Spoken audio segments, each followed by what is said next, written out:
দর্শক, দা ইয়াং ফেলো চ্যানেলের পক্ষ থেকে আজকে আপনাদের নিয়ে এসেছি খুলনার লিনিয়র পার্কে। পার্ক অর্থাৎ বিনোদনের কেন্দ্র হলেও এখানে চলে নানা অপকর্ম কুকর্ম। তরুণ তরুণীরা স্কুল কলেজ ফাঁকি দিয়ে লিপ্ত হয় অবৈধ সম্পর্কে। দর্শক, তারই কিছু অংশ তুলে ধরার চেষ্টা করব আজকের আমাদের ভিডিওতে। দেখতে থাকবেন কি হয় এখানে। শুরুতেই দেখুন, দুজন করে ছেলে মেয়ে আলাদা হয়ে ঢুকছে খুলনার গল্লামারী এলাকা তথা খুলনা বিশ্ববিদ্যালয়ের পাশে অবস্থিত এই লিনিয়র পার্কে। পকেটে মাত্র 20 টাকা থাকলে আপনিও প্রবেশ করতে পারেন এখানে। আলাদা হয়ে প্রবেশ করলেও ভেতরে ঢুকে ছেলে মেয়ে মিলে যায় জোড়ায় জোড়ায়। তাদের এমন আচরণ দেখে আমাদের মনেও প্রশ্ন জাগে, জানতে ইচ্ছে হয় তাদের উদ্দেশ্য কি। যে পার্কের কাজ পুরোপুরি এখনো শেষই হয়নি, সেখানে এত লোক আসার কারণ কি? কেনই বা শুধু যুবক যুবতীরাই আসে? বিষয়টা সন্দেহের। তাই আমরাও তাদের পেছন পেছন যেতে চাই। সঙ্গে থাকুন আপনারাও, দেখতে থাকুন কি হয়। হঠাৎই চোখ পড়ল একটি বেঞ্চে। রোদ নেই, বৃষ্টি নেই, তারপরও বেঞ্চে বসে থাকা তরুণ তরুণীরা ছাতার নিচে। তাই ইয়াং ফেলো চ্যানেলের ক্যামেরা দেখে তারা ছাতা ধরলো আরও এটে। বুঝতে বাকি থাকে না, ছাতার নিচে মেয়েটা বসে আছে আর শুয়ে থাকা ছেলেটির মাথা মেয়েটির কোলের ওপর। আর ভেতরে কি হচ্ছে তা না হয় আপনারাই বুঝে নিন।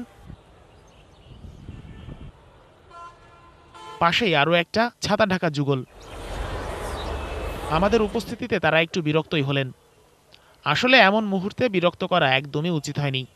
এখানে আর থাকা গেল না, তারা পার্ক ছাড়তে বাধ্যই হলেন। কি হিংসে হয়? পারবে কখনো ওদের মতো দোল খেতে? সত্যি করে বলুন তো, এমন রোমান্টিক মুহূর্ত ঠিক কবে দেখেছেন? মনে পড়ছে না তো? কিভাবে পড়বে মনে? আপনারা তো আর বাংলা সিনেমা দেখেন না। ওনাদের কথা পরে বলবো, শুধু মনে রাখুন এ দুজনের নাম দিলাম লাল নীল পাখি। তাদের প্রাইভেসিও নষ্ট করে দিলাম। চলুন আস্তে আস্তে ভেতরের দিকে আগাই, কি হচ্ছে দেখি। তাদের দুজনকে দেখে মনে হচ্ছে এই পৃথিবীটা তাদের জন্যই তৈরি করা হয়েছে। তারা বোধহয় এভাবে কাটিয়ে দিতে পারবে যুগের পর যুগ। এখানকার কর্মচারীরা দেখছেন ইমু পাখি। ইমুর খাঁচার পেছন দিকটাতে কেউ যায় না, একটু ব্যাকওয়ার্ড, আর যাওয়াটাও বেশ ঝামেলাপূর্ণ। তাই এই দুজনের জন্য এটি সবচেয়ে নিরাপদ জায়গা। তাকিয়ে দেখুন, এ দুজন তো বেঞ্চ ছেড়ে আশ্রয় নিয়েছে বেঞ্চের পেছনে। মনে হচ্ছে অন্যদের জন্য জায়গা রাখতে গিয়ে নিজেরা কতই না কষ্ট করে মাটিতে বসেছেন। সচরাচর কিন্তু এমন লোকের দেখা পাওয়া ভার। তবে এই পার্কে আসলে এটা খুবই স্বাভাবিক চিত্র, কারণ এখানে তো শুধু মহান লোকেরাই আসেন। একটু নিরিবিলি বসার জন্য এখানে আছে টংঘর, যার গায়ে লেখা ভদ্রতা বজায় রাখুন। দেখতে ইচ্ছে হলো ভেতরে থাকা মানব সন্তানরা কতটা ভদ্র। আর দেখার পর তো বুঝেই গেলাম, আসলেই তারা বেশ ভদ্র। হিজাব পরা আপু বা তার কোলে মাথা রেখে শুয়ে থাকা ভাইয়া, দুজনই। প্রাইভেট টাইম পাসের জন্য এই পার্কে এই ধরনের ঘর তৈরি করা হয়েছে বেশ কয়েকটি। আপনাদের কাছে এখন একটি প্রশ্ন করছি, কমেন্টের মাধ্যমে উত্তর দিবেন। প্রশ্নটি হচ্ছে, এই দুই টংঘরের মধ্যে কোন প্রেমিক প্রেমিকা জুটি বেশি ভদ্র? প্রথম ঘরেরটি নাকি এখন যাদের দেখছেন? এবার একটু নড়ে চড়ে বসুন। দেখুন, ভেঙে পড়েছে সাইনবোর্ড, তৈরি হয়েছে উপযুক্ত পরিবেশ। তবে আমাদের চোখ ফাঁকি দেওয়া কি এতই সোজা? দেখুন একবার আর ভাবুন, এটা কি পার্ক, আবাসিক হোটেল, নাকি কারো বেডরুম? অনেকে নিভৃতে বসে সময় পার করছেন সুখ দুঃখের গল্প। এটাকে আমরা খারাপ দৃষ্টিতে দেখছি না। তবে কলেজ পড়ুয়া এই আপুটি পার্কে এসে খুঁজে পেয়েছে ভরসা ও আস্থার লীলাভূমি। নিশ্চয়ই কোটি টাকার বিনিময়েও এটা পাওয়া অসম্ভব। প্রাইভেসিতে আঘাত, তাই তিনি একটু বিরক্ত। কিন্তু আমাদের করার কিচ্ছুই নেই।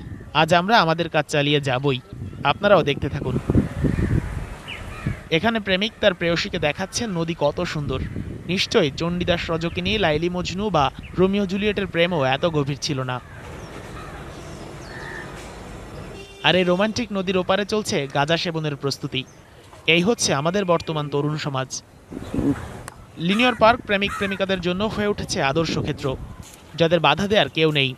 আর এখন যাদের দেখতে যাচ্ছেন, তার জন্য মানসিক প্রস্তুতি নিন, না হলে হার্ট অ্যাটাক হতে পারে। এই যুগলকে কোন সূত্রে ফেলবেন? কোন ধাতু দিয়ে তৈরি তারা? দেখে মনে হচ্ছে তারা আছে পৃথিবীর সবচেয়ে জনমানবশূন্য স্থানে। আর হ্যাঁ, এরা কিন্তু অনেক সাহসী। ক্যামেরা দেখে অন্যদের মতো ভয় পায়নি, বরং তাদের আবেগ বেড়ে গেছে বহু গুণে। সকলেই যে এখানে খারাপ উদ্দেশ্য নিয়ে আসে তা কিন্তু নয়। এই দুজনকে দেখলে তাই বুঝবেন। আবার তাদের ওপাশের দুজনের দিকে তাকালে আপনি দেখতে পাবেন এখানকার স্বাভাবিক ছবি। আসুন আপনাদের এবার আরও দুজনের সাথে পরিচয় করিয়ে দেই, যারা টিকিটের 20-40 টাকা উসুল করছেন সুদে আসলে। যদিও এই মুহূর্তে এখানে আসা একদমই উচিত হয়নি, কি আর করা, এসে তো পড়েছি। লেক নামের এই খালপাড়ে তেমন কিছু চোখে পড়ল না, সবাই বোধহয় সচেতন হয়ে গেছে। এদিকে আবারও সেই ছাতা, এর ভেতরে কি হচ্ছে তা তো জানেনি, বলার কি দরকার। ফাঁকে একটা বিষয় জানিয়ে রাখি, এই পার্কে মানুষ প্রবেশের জন্য 20 টাকার একটি টিকিট হলেই চলে, তবে একটা ক্যামেরার জন্য লাগে 5টা টিকিট, সব মিলে 100 টাকা। এমন বেকার বসে থাকা যুগলদের দেখে ভাববেন না ঘটনা শেষ হয়ে গেছে, সামনে কিন্তু আছে আরও বড় চমক। এই ফাঁকে আপনারা আমাদের দ্য ইয়াং ফেলো চ্যানেলটি সাবস্ক্রাইব করে নিন। দেখুন তো এই বেঞ্চে কি চলছে, বোধহয় তাদেরকেও বিরক্ত করলাম, যদিও এমন সময় এই কাজ করতে নেই। একটু ভালো করে দেখুন, ভাইটি বিরক্ত হলেও আপু কিন্তু কিছু মনে করেননি। হে যুগে কে কার ধার ধারে বলুন। মনে আছে শুরুতে দুজনের নাম রেখেছিলাম লাল নীল পাখি, দুজন তখন গাছের দুপাশে বসা ছিল। এখন দেখুন নীল পাখির কোলে মাথা রেখে শুয়ে আছে লাল টুকটুকে গানের পাখিটি। মনে হচ্ছে সৃষ্টিকর্তা ওনাদের পৃথিবীতে পাঠিয়েছেন এজন্যই। ঘটনা কিন্তু শেষ হয়নি, এই যে বড় টাওয়ারটি দেখছেন এটাও এখানে আসা ছেলে মেয়েদের জন্য বেশ কাজে দেয়, যদিও এলাকাবাসী ও পথচারীদের চাপে আপাতত এটা ব্যবহার করতে দেয়া হচ্ছে না।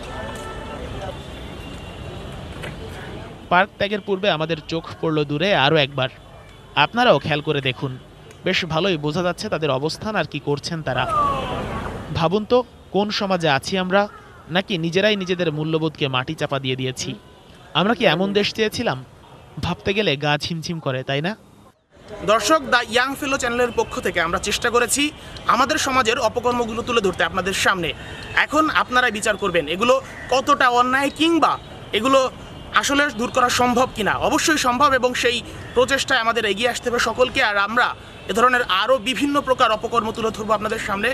আপনারা আমাদের পাশে থাকবেন, আমাদের দ্য ইয়াং ফেলো চ্যানেলে সাবস্ক্রাইব করবেন, আমাদের ভিডিওতে লাইক দিবেন, কমেন্ট করবেন এবং শেয়ার করে সকলকে জানিয়ে দেওয়ার চেষ্টা করবেন যে আমাদের সমাজে এগুলো হচ্ছে এবং এই ধরনের অপরাধ দূর করা সকলের আমাদের নিজেদেরই দায়িত্ব। এ বলে আজকে বিদায় নিচ্ছি আপনাদের সামনে, এবং সামনে আরও বিভিন্ন ধরনের ভিডিও নিয়ে হাজির হব। সে পর্যন্ত সবার জন্য শুভকামনা।